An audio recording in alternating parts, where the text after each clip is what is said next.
Bonjour à tous et bienvenue dans cette nouvelle vidéo d'analyse de valeur avec le 15e épisode de cette série pour la valeur Evolution Gaming. Commençons par la fiche valeur, donc Evolution Gaming est une entreprise suédoise qui capitalise aujourd'hui pour 201,8 milliards de couronnes suédoises, ce qui donne en équivalent environ 19,4 milliards d'euros. Une action d'Evolution Gaming vaut au moment de la vidéo 941,3 couronnes suédoises, qui donne environ 90,48 euros. Et pour finir, Evolution Gaming évolue dans l'industrie des jeux d'argent et des casinos. Commençons par la présentation de la société. Donc Evolution Gaming est spécialisée dans le développement, l'édition et la commercialisation de jeux de casino en direct sur internet à destination des opérateurs de jeux. Je vous ai mis ici deux jeux qui sont extrêmement connus d'Evolution Gaming, le Monopoly Live et le Crazy Time. Cette vidéo n'a pas pour but de présenter tous les jeux développés par Evolution Gaming et leur fonctionnement, mais je peux vous assurer qu'en faisant quelques recherches sur tous les sites de casino, on a une grande majorité des jeux d'Evolution Gaming qui sont mis en avant et qui font partie des top 10 des jeux les plus joués. Alors je vous ai mis ici la répartition du chiffre d'affaires d'Evolution Gaming par région dans le monde, et on peut voir que les deux régions les plus importantes en termes de croissance du chiffre d'affaires sont l'Asie et l'Amérique du Nord, qui sont quand même des régions où le niveau de vie commence à être élevé pour l'Asie et extrêmement élevé pour l'Amérique du Nord. Donc on peut potentiellement penser qu'à long terme, si les différentes régulations permettent à Evolution Gaming de continuer à opérer dans ces pays-là, un très grand potentiel sur les pays d'Asie, et notamment tous les pays émergents qu'on pourrait connaître. Et on peut voir ici la partie européenne, qui est assez importante en termes de chiffre d'affaires, en termes de volume, mais qui est extrêmement peu importante en termes de croissance. Evolution Gaming a une stratégie de développement interne, donc une stratégie qui consiste à développer de nouveaux jeux, à ouvrir de nouvelles zones pour gérer tous les casinos comme ce qui a récemment été fait aux États-Unis. Vous pouvez faire des recherches internet pour découvrir tout ça, mais Evolution Gaming a aussi une stratégie de développement externe par des acquisitions. Je vous en ai mis deux ici qui sont quand même assez importantes. L'acquisition en juin 2021 de NetEnd pour 1,9 milliard d'euros. Je vous rappelle qu'Evolution Gaming a un cote aujourd'hui à 20 milliards d'euros de capitalisation, donc on a quand même une acquisition qui est extrêmement importante. Et l'acquisition très récemment en juin 2022 de No Limit City pour un montant de 340 millions d'euros.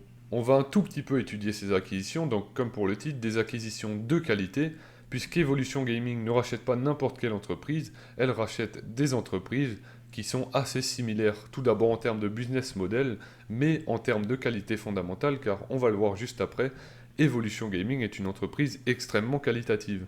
Vous avez ici les comptes d'Evolution Gaming pour 2029 et ici les comptes de NetEnd, donc la première acquisition à 1,9 milliard d'euros.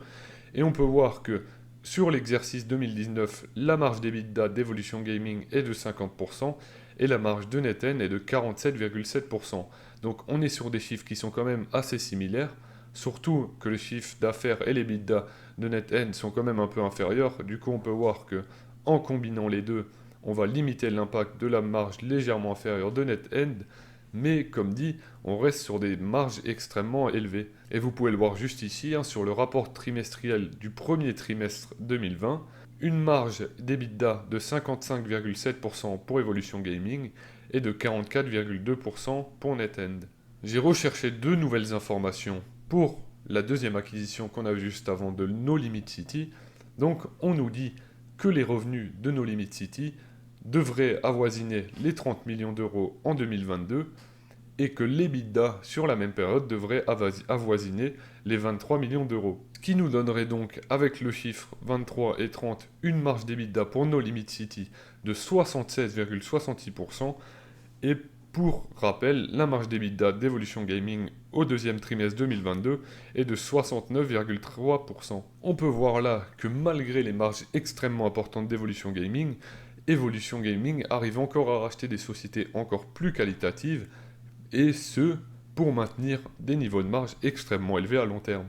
Commençons pour l'analyse fondamentale par l'analyse du compte de résultat. Donc vous pouvez voir ici le chiffre d'affaires en bleu et le résultat net, le bénéfice en orange. On peut voir qu'on a une hausse tout d'abord qui est extrêmement régulière et qui est aussi extrêmement soutenue, puisqu'on peut voir qu'on est passé de 343 millions de couronnes suédoises de chiffre d'affaires en 2013 à 12 931 couronnes suédoises de chiffre d'affaires au deuxième trimestre 2022. La hausse de ce chiffre d'affaires a aussi été suivie par la hausse du résultat net. On a même eu une augmentation de la marge nette puisqu'on passe de 18,5% de marge nette en 2013 à 58,4%. Des entreprises comme ça, il n'en existe pas beaucoup. 58,4% de marge nette au deuxième trimestre 2022. Je tiens juste à noter un point, c'est qu'on peut voir ici le nombre d'actions en circulation d'Evolution Gaming. Celui-ci est en augmentation sur les dernières années, surtout en 2021, puisqu'Evolution Gaming a émis de nouvelles actions pour acquérir NetEnt, étant donné que c'était une acquisition qui représentait un montant qui était extrêmement important et il fallait donc le financer d'une façon. Mais à côté de ça, Evolution Gaming a mis en place des programmes de rachat d'actions, ce qui devrait limiter la dilution des actionnaires à long terme. Autre petit commentaire sur la marge brute, celle-ci est passée de 44,1% en 2013, qui était déjà pas mal pour une entreprise, à 80,9% en 2022. On peut voir, comme pour la marge nette, que la marge brute a augmenté au fil du temps. Cela pourrait continuer d'arriver sur les prochaines années grâce à des économies d'échelle, et on peut déjà dire, en voyant ce compte de résultats, qu'Evolution Gaming est une entreprise avec un avantage concurrentiel durable. Je ne vais pas analyser le bilan d'Evolution Gaming étant donné qu'il n'y a pas grand chose à dire, la société n'est presque pas endettée et a un bilan extrêmement sain, c'est pour ça que je vais directement passer à l'analyse des bilans des flux de trésorerie, et on peut voir, non plus pas énormément de choses à dire, que le bilan est extrêmement sain, l'entreprise génère des flux de trésorerie disponibles au fil du temps, des flux de trésorerie en augmentation, je vais vous les mettre juste ici, que vous pouvez voir en bleu, qui sont presque, on n'est pas tout à fait égal au résultat net sur les deux derniers exercices, presque égal au résultat net, et avec une marge de free cash flow extrêmement élevée, puisque celle-ci atteint 47,9% au deuxième trimestre 2022. Alors pour la rentabilité de la société, on peut reprendre tout d'abord les deux ratios qu'on a vus juste avant dans la vidéo, la marge brute de 80%, ce qui est extrêmement bien, la marge nette de 58%, ce qui est extrêmement bien, le retour sur capitaux propres de 23%, on avait un ROE beaucoup plus important en 2019, mais on a eu une extrêmement grande augmentation des capitaux propres en 2020. Je ne sais pas ce qui explique cela, mais pour moi, on reste sur des marges extrêmement importantes qui me conviennent tout à fait. Et enfin, pour le retour sur capitaux investis, le ratio le plus important, on est sur un retour sur capitaux investis de 23% au deuxième trimestre 2022 et qui était de 131% en 2019 avant la soudaine augmentation des capitaux propres. Et enfin, pour finir avec la valorisation d'Evolution Gaming, le PER actuel est de 27,4, ce qui est beaucoup moins élevé que je vais me mettre juste ici, les 94,3 qu'on avait atteint au plus haut du cours très récemment, en avril 2021.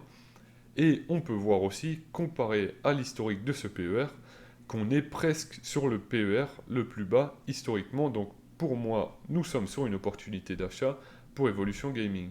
Je tenais quand même à faire un petit avertissement par rapport au business d'Evolution Gaming.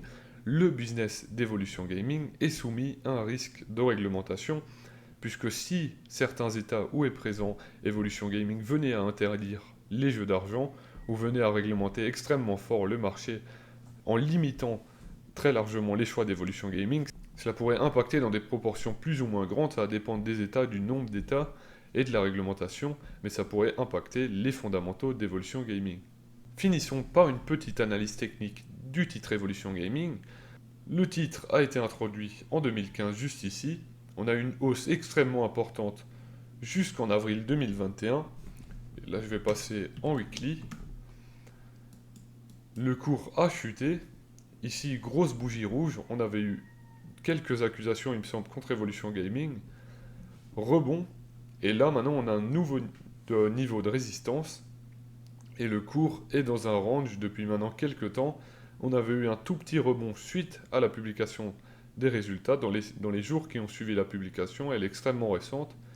Et là, on revient sur le support de ce range. Une cassure à la baisse pourrait potentiellement amener sur un retour sur la moyenne mobile 200 en weekly.